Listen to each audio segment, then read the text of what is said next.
अच्छा, जब भी कोई कानूनी मामला चलता है, कोई केस अदालत में जाता है, तो सबसे जरूरी चीज क्या होती है? हाँ, सबूत, साक्ष्य। बिल्कुल, सबूत या साक्ष्य।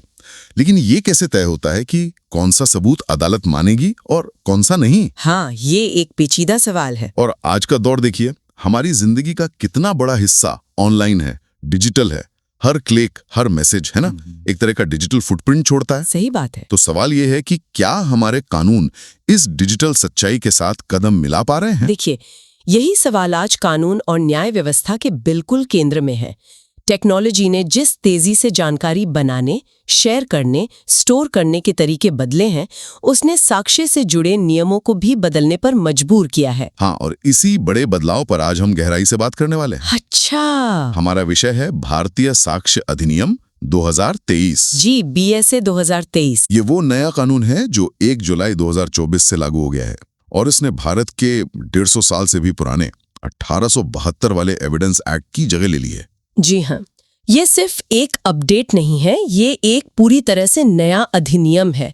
पुराने में 167 धाराएं थी, इसमें 170 थी, तो कुछ नया जोड़ा गया है, कुछ बदला गया है। तो आज हमारी कोशिश रहेगी कि इस नए साक्ष्य कानून के पीछे की सोच क्या है, जी, इसके सबसे अहम बदलाव क्या है, विशेषताएं क्या है, इनको समझें। हाँ, ये जरूरी है। खास तौर पर हम ये देखेंगे कि ये कानून इलेक्ट्रॉनिक और डिजिटल सबूतों को कैसे देखता है, कैसे संभालता है, क्योंकि आजकल ये बहुत आम हो गए हैं। बिल्कुल। हम ये समझने की कोशिश करेंगे कि ये बदलाव क्यों जरूरी थे और इनका हमारी न्याय प्रक्रिया पर क्या असर हो सकता है। और हमारी ये चर्चा आधारित है भारतीय साक्ष्य अधिनियम 2023 अवलोकन और विशेषताएं नाम के दस्तावेज पर।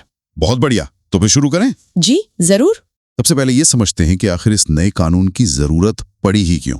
1872 वाला कानून इतने लंबे समय से चल रहा था, उसमें क्या कमी आ गई थी? देखिए, 1872 का कानून अपने समय के हिसाब से बहुत अच्छा था, इसमें कोई शक नहीं।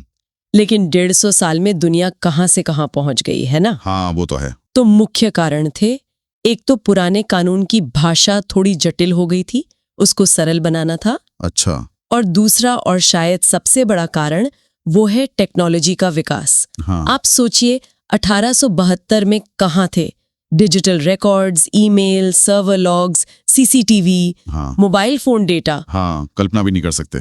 तो इन सब नई तरह की चीजों को जो आज सबूत के तौर पर बहुत अहम है, उन्हें कानून के दायरे में सही जगह देना बहुत जरूरी हो गया था। मतलब कानून को आज के जमाने का बनाना। हाँ, 21वीं सदी के लायक। हाँ, बिल्कुल। और उद्देश्य सिर्फ नियमों को अपडेट करना नहीं था, कोशिश ये भी है कि पूरी न्याय प्रक्रिया ज्यादा पारदर्शी बने, निष्पक्ष हो और टेक्नोलॉजी का सही इस्तेमाल कर सके। इलेक्ट्रॉनिक साक्ष्यों को साफ तौर पर कानूनी मान्यता देना इसी का एक बड़ा हिस्सा है। और ये भी याद रखना जरूरी है कि अकेला नहीं आया है। अच्छा। हाँ, ये भारतीय न्याय संहिता यानी BNS और भारतीय नागरिक सुरक्षा संहिता यानी BNSS के साथ लागू हुआ है।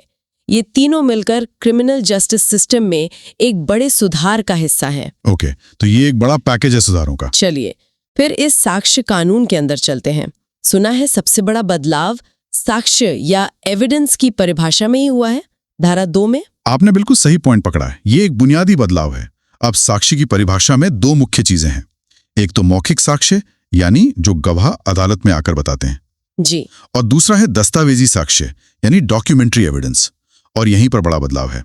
नए कानून ने दस्तावेजी साक्ष्य का दायरा बहुत साफ और बड़ा कर दिया है। कैसे? दस्तावेजों के साथ साथ साफ तौर पे लिखा गया है कि किसी भी तरह का इलेक्ट्रॉनिक या डिजिटल रिकॉर्ड भी दस्तावेजी साक्ष्य माना जाएगा।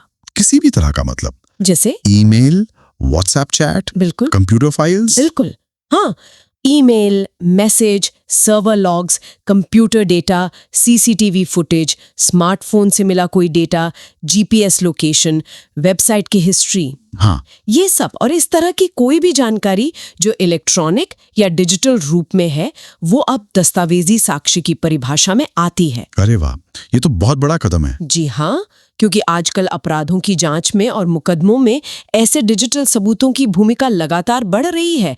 अब इनको अदालत में पेश करने का एक स्पष्ट कानूनी आधार मिल गया है। ये वाकई बहुत जरूरी था। कानून और असलियत के बीच का फासला कम हुआ है। अच्छा, इस परिभाषा के अलावा और क्या मुख्य बातें इस नए कानून में, मतलब ऐसी क्या खास चीजें जो पुराने कानून से अलग हैं? देखिए, कई अहम बदलाव हैं। एक तो बहुत प्रैक्टिकल बदलाव है वीडियो कॉन्फ्रेंसिंग को लेके। अच्छा, वीडियो कॉन्फ्रेंसिंग। हाँ, अब गवाहों की, अभियुक्तों की या जो एक्सपर्ट्स होते हैं उनकी पेशी या गवाही वीडियो कॉन्फ्रेंसिंग के जरिए हो सकती है। जरूरी नहीं कि वो फिजिकली कोर्ट में आए। अरे, ये तो बहुत काम की चीज है।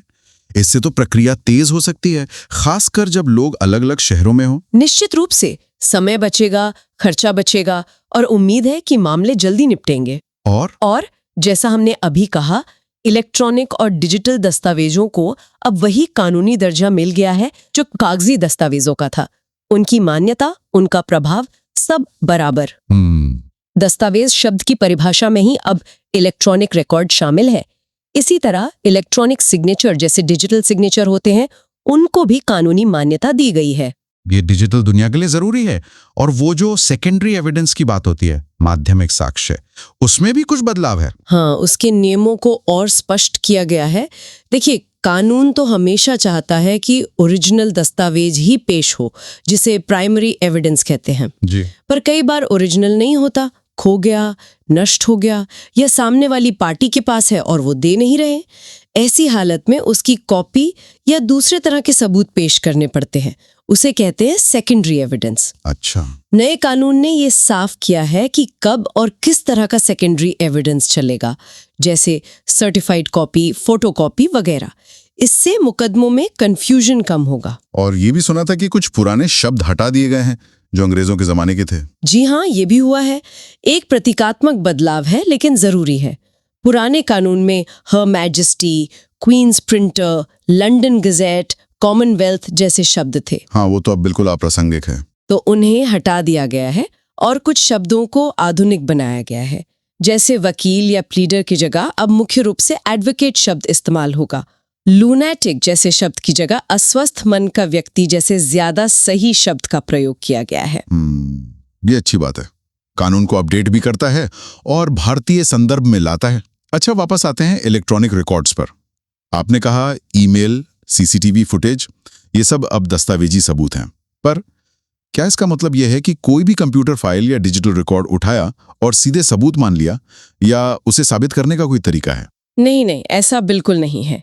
डिजिटल डेटा के साथ छेड़छाड़ हो सकती है, ये हम सब जानते हैं। हाँ, बिल्कुल। इसलिए उसकी सच्चाई, उसकी इंटेग्रिटी, ये पक्का करना बहुत जरूरी है। इसके लिए कानून में एक व्यवस्था दी गई है, खासकर कंप्यूटर से निकले आउटपुट के लिए। अधिनियम की अनुसूची में एक सर्टिफिकेट यानी प्रमाण पत्र की जरूरत बताई गई है। प्रमाण पत्र? कैसा प्रमाण पत्र? ये सर्टिफिकेट एक तरह से गारंटी देता है कि इलेक्ट्रॉनिक सबूत भरोसे लायक है। इसमें कुछ खास बातें लिख कर देनी होती हैं। क्या बताना होता है उसमें? मोटे तौर पे ये बताना होता है कि जिस कंप्यूटर या डिवाइस से वो रिकॉर्ड निकला है, वो ठीक से चल रहा था, उसका इस्तेमाल नियमित रूप से होता था, उस पर किसका कंट्रोल था। जो जानकारी उसमें है वो सामान्य रूप से ही फीड की गई थी और सिस्टम सही काम कर रहा था। रिकॉर्ड पर कोई असर नहीं पड़ा। और सबसे जरूरी, जो रिकॉर्ड कोर्ट में पेश किया जा रहा है वो ओरिजिनल का सही रिप्रोडक्शन है। बाप रे, ये तो काफी टेक्निकल लगता है। हाँ, ये जरूरी है। इस सर्टिफिकेट के बिना आम तौर पर कंप्यूटर वाला इलेक्ट्रॉनिक सबूत एडमिसिबल नहीं होगा। ये एक तरह का सेफगार्ड है। हाँ, ये संतुलन बनाना जरूरी होगा कि प्रक्रिया इतनी मुश्किल भी ना हो जाए। खैर, तो डिजिटल सबूतों के लिए ये प्रमाण पत्र वाली व्यवस्था है। लेकिन सबूत का ही डिजिटल हो या कागज पर, हमेशा ओरिजिनल पेश करना मुमकिन नहीं होता। यहीं पर शायद प्राइमरी और सेकेंडरी सबूत का फर्क आता है। इसे थोड़ा और आसान शब्दों में बताएंगी? जरूर। ये एविडेंस लॉ का एक बहुत बेसिक सिद्धांत है। प्राइमरी एविडेंस यानी प्राथमिक साक्ष्य का मतलब है खुद ओरिजिनल दस्तावेज या चीज। अच्छा, ओरिजिनल। हाँ, इसे सबसे बेस्ट सबूत माना जाता है। जैसे अगर कोई सेल डीड है तो वो ओरिजिनल रजिस्टर्ड डीड ही प्राइमरी एविडेंस है। और सेकेंडरी फिर? सेकेंडरी एविडेंस यानी द्वितीयक साक्ष्य तब काम आता है जब प्राइमरी यानी ओरिजिनल मौजूद न हो।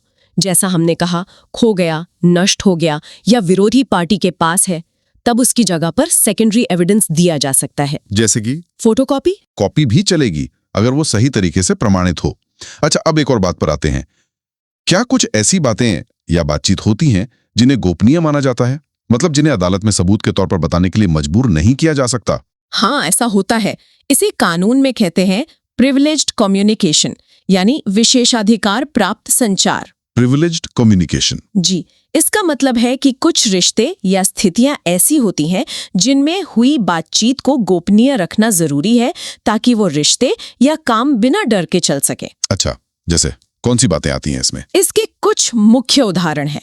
पहला, राज्य के मामले, मतलब सरकार के गोपनीय दस्तावेज या चर्चाएं जिन्हें पब्लिक करना ठीक न हो। ओके। दूसरा, पति पत्नी के बीच की बातचीत। शादी के दौरान उन्होंने आपस में जो भी बात की है उसे कोर्ट में बताने के लिए मजबूर नहीं किया जा सकता जब तक कि उनका आपस में ही कोई केस ना हो।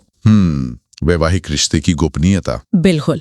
और तीसरा, जो बहुत महत्वपूर्ण है, वो है वकील और उसके क्लाइंट के बीच की बातचीत। अच्छा, वकील क्लाइंट। हाँ, वकील को मजबूर नहीं किया जा सकता कि वो बताए कि उसके क्लाइंट ने उसे केस के बारे में क्या बताया है जब तक क्लाइंट खुद सहमति न दे। ये इसलिए ताकि लोग बिना डरे अपने वकील को सब सच बता सकें। हाँ, ये भरोसे के लिए जरूरी है। पर हाँ, अगर बातचीत किसी गैरकानूनी काम के लिए हुई हो तब ये प्रोटेक्शन नहीं मिलता। ठीक है, यानी कानून कुछ रिश्तों में भरोसे को बहुत अहमियत देता है। अच्छा, इसी से जुड़ा है एक्सपर्ट विटनेस, यानी विशेषज्ञ गवाह। क्या उनकी भूमिका में भी कोई बदलाव है? हाँ, एक्सपर्ट्स के बारे में जो सेक्शन है उसमें भी थोड़ी स्पष्टता और कह सकते हैं कि दायरा बढ़ाया गया है। एक्सपर्ट वो होता है जिसे किसी खास फील्ड में स्पेशल नॉलेज या स्किल हो, जैसे डॉक्टर, इंजीनियर, फॉरेंसिक एक्सपर्ट। हाँ बिल्कुल, हैंडराइटिंग एक्सपर्ट, फिंगरप्रिंट एक्सपर्ट। अदालतें इनकी राय लेती हैं फैसला करने में। नए कानून ने उन फील्ड्स की लिस्ट को साफ किया है जिनमें एक्सपर्ट की राय ली जा सकती है। इसमें अब foreign law, science, art, identity, handwriting, finger impressions, ये सब शामिल है। और साथ में अन्य क्षेत्र भी जोड़ा गया है। अन्य क्षेत्र? हाँ, इससे फायदा ये है कि भविष्य में कोई नई टेक्नोलॉजी या फील्ड आती है तो उसमें भी एक्सपर्ट की राय लेना आसान होगा। ये तो अच्छा है, फ्लेक्सिबिलिटी रहेगी। अब एक बहुत ही बेसिक सवाल पर आते हैं, सबूत का बोझ, बर्डन ऑफ प्रूफ। आम भाषा में कहें तो ये साबित करने की जिम्मेदारी किसकी है कि कोई बात सच है? ये एविडेंस लॉ का एक सेंट्रल पिलर है। सीधा सा नियम है, जो कहता है वही साबित करे। जो कहता है वही साबित करे। हाँ, बर्डन ऑफ प्रूफ उसी पार्टी पर होता है जो किसी फैक्ट के होने का दावा करती है। कानून कहता है कि सबूत का भार उस व्यक्ति पर है जो हार जाएगा अगर दोनों तरफ से कोई सबूत न दिया जाए। कोई उदाहरण दे सकती हैं? जरूर। मान लीजिए क ने ख पर केस किया कि ख ने उससे पैसे उधार लिए थे और वापस नहीं किए। ठीक है। तो यहाँ ये साबित करना कि पैसे उधार दिए गए थे, ये जिम्मेदारी क की है। अगर क कोई सबूत नहीं दे पाया तो वो केस हार जाएगा। अच्छा। वहीं अगर ख कहता है कि हाँ, उधार लिया था पर मैंने वापस कर दिया था, तो ये साबित करने का बोझ अब ख पर आ जाएगा कि उसने पैसे वापस किए थे। समझ गया, मतलब जो दावा करेगा सबूत भी वही देगा। बिल्कुल। ठीक है। क्या साक्ष्य कानून में कुछ ऐसे पुराने सिद्धांत या डॉक्ट्रिन भी हैं जो बहुत चलते हैं और जिन्हें इस नए कानून ने भी माना है? हाँ, बिल्कुल। कई ऐसे महत्वपूर्ण सिद्धांत हैं जो सालों से न्यायिक प्रक्रिया का हिस्सा हैं और नए कानून में भी उनकी जगह बनी हुई है। ये सच तक पहुंचने में मदद करते हैं। कौन से हैं कुछ मुख्य सिद्धांत? इनमें से कुछ प्रमुख हैं। पहला, रेस जेस्टे। रेस गेस्टे, ये क्या है? ये एक लैटिन फ्रेज है, मतलब किए गए कार्य। कानून में इसका मतलब है कि किसी घटना के होते समय या उसके तुरंत पहले या बाद में जो बातें कही गईं या जो काम किए गए, जो उस घटना से इतने जुड़े हुए हैं कि उसी का हिस्सा लगते हैं, उन्हें सबूत माना जा सकता है। अच्छा, मतलब घटना के साथ की बातें। हाँ। दूसरा है डाइंग डिक्लेरेशन, यानी मृत्युकालीन कथन। हाँ, ये तो सुना है। ये बहुत महत्वपूर्ण है। अगर कोई व्यक्ति मरने से ठीक पहले अपनी मौत के कारण के बारे में कोई बयान देता है और फिर उसकी मौत हो जाती है तो उस बयान को सबूत माना जा सकता है, अगर कोर्ट को लगे कि वो सच बोल रहा था। माना जाता है कि मरता हुआ आदमी झूठ नहीं बोलता। बिल्कुल। और तीसरा है एस्टोपिल, यानी विबंधन। एस्टोपिल, इसका मतलब है कि अगर आपने अपने किसी काम या बात से किसी दूसरे को कुछ यकीन दिलाया और उसने उस यकीन पर भरोसा करके कुछ कर लिया, तो आप बाद में अपनी बात से पलट नहीं सकते। आप अपनी बात से बंध गए। अच्छा, मतलब अपनी बात पर कायम रहना होगा। जी, ये स्थिरता लाता है।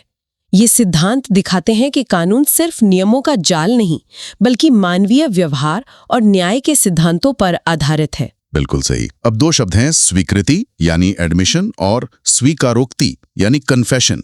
ये सुनने में बड़े मिलते जुलते हैं, इनमें क्या फर्क है? हाँ, ये अच्छा सवाल है। इनमें अक्सर लोग कंफ्यूज हो जाते हैं।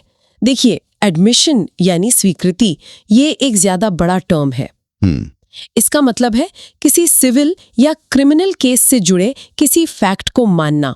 ये जरूरी नहीं कि पूरा जुर्म कबूल करना हो, बस किसी एक तथ्य को मान लेना भी एडमिशन है। जैसे कोई मान ले कि हाँ, मैं घटना के वक्त वहां था, ये एक एडमिशन है। ओके।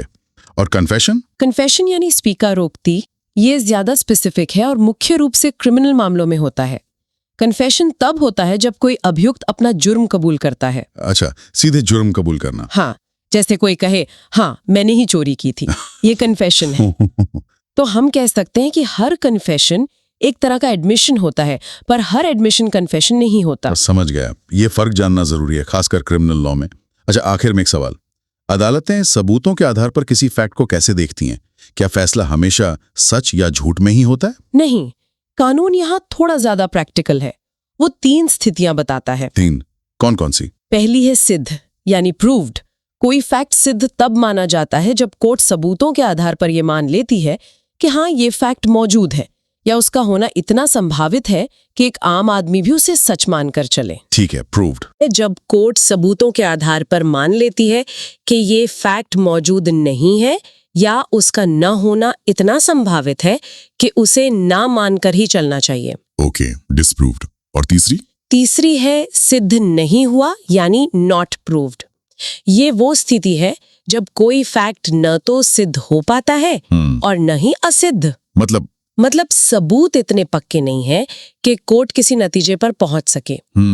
मामला डाउट में रहता है। अच्छा, ना हाँ, ना। हाँ, कुछ वैसा ही। ये वर्गीकरण दिखाता है कि न्याय प्रक्रिया कितनी सावधानी से तथ्यों को देखती है और शायद यहीं से वो बेनिफिट ऑफ डाउट वाली बात निकलती है। बिल्कुल। तो इस पूरी चर्चा को अगर हम समेटें तो कह सकते हैं कि भारतीय साक्ष्य अधिनियम 2023 भारत की कानूनी प्रणाली को आज की हकीकत, खासकर डिजिटल युग के लिए तैयार करने की एक बड़ी और बहुत जरूरी कोशिश है। जी हाँ। इसने न सिर्फ पुराने अंग्रेजों के जमाने के कानून की जगह ली है, बल्कि इलेक्ट्रॉनिक सबूतों को कानून में सही जगह देकर एक बहुत महत्वपूर्ण कदम उठाया है। बिल्कुल सही कहा आपने।